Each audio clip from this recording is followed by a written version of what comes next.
Bonsoir, bande de petits psychopathes en herbe. Ce soir, on va parler d'un phénomène fascinant. Pas de gore, pas de trip, non. Ce soir, on va causer de la gloire imméritée.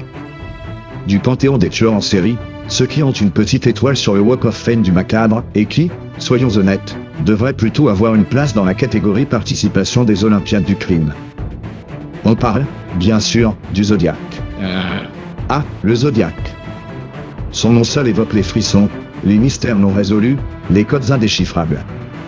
On s'imagine un cerveau machiavélique, un génie du mal, un Moriarty avec un penchant pour les pulls à capuche. On imagine les flics, désemparés, face à une intelligence supérieure qui se moque d'eux. La réalité ? Probablement un tocard. Un gland. Un type qui, s'il vivait aujourd'hui, passerait ses journées à commenter des articles sur internet en majuscule et à poster des mèmes nazis sur des forums obscurs.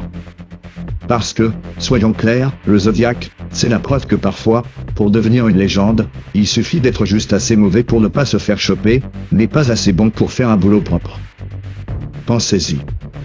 Ce mec, il envoyait des lettres à la presse. Des lettres ? Pas des messages cryptés via satellite avec des fréquences modulées par des algorithmes quantiques. Non, des lettres, avec des timbres et tout le tremblement. Des lettres où, parfois, il fallait un doctorat en glanderie pour comprendre ce qu'il racontait.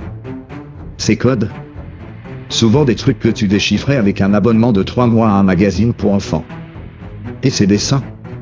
On dirait qu'il avait appris à écrire à l'école maternelle du meurtre. Le plus drôle, c'est qu'il se moquait des flics. Les flics, à l'époque, qui n'avaient pas d'ADN, pas d'internet, pas de caméra à tous les coins de rue. C'est un peu comme si un type se moquait de toi parce que tu n'arrives pas à courir vite, alors que toi, tu as les jambes liées et lui, il est sur un vélo électrique. Le mérite est discutable. Le Zodiac, c'est la légende parfaite pour les scénaristes paresseux, un méchant sans visage, sans motif clair, sans fin. Ça permet de laisser la porte ouverte à toutes les théories foireuses. Est-ce un professeur de maths frustré ? Un boulanger qui en avait marre des clients qui demandent toujours la baguette bien cuite ?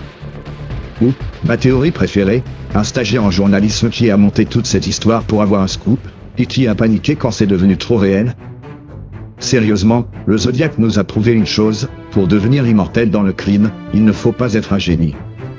Il faut juste être insaisissable. Et souvent, l'insaisissabilité, c'est juste un synonyme de « on n'a vraiment pas eu de chance de tomber sur ce guignol ». Imaginez le mec aujourd'hui. Il enverrait des emails avec des fautes d'orthographe. Il ferait un blog avec des typos. Ses codes seraient des défis TikTok à la con. Et il se ferait choper parce qu'il aurait utilisé son vrai compte Google pour envoyer un email à une chaîne de télévision. Non, le Zodiac n'était pas un mastermind. C'était un coup de bol.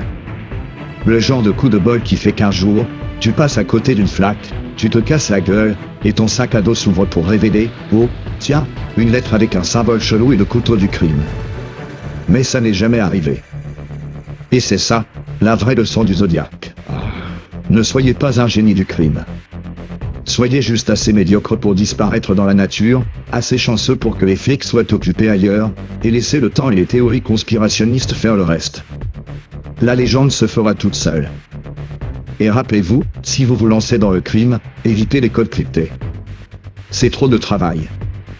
Un post-it avec un dessin bâclé, c'est souvent plus efficace pour laisser un souvenir impérissable.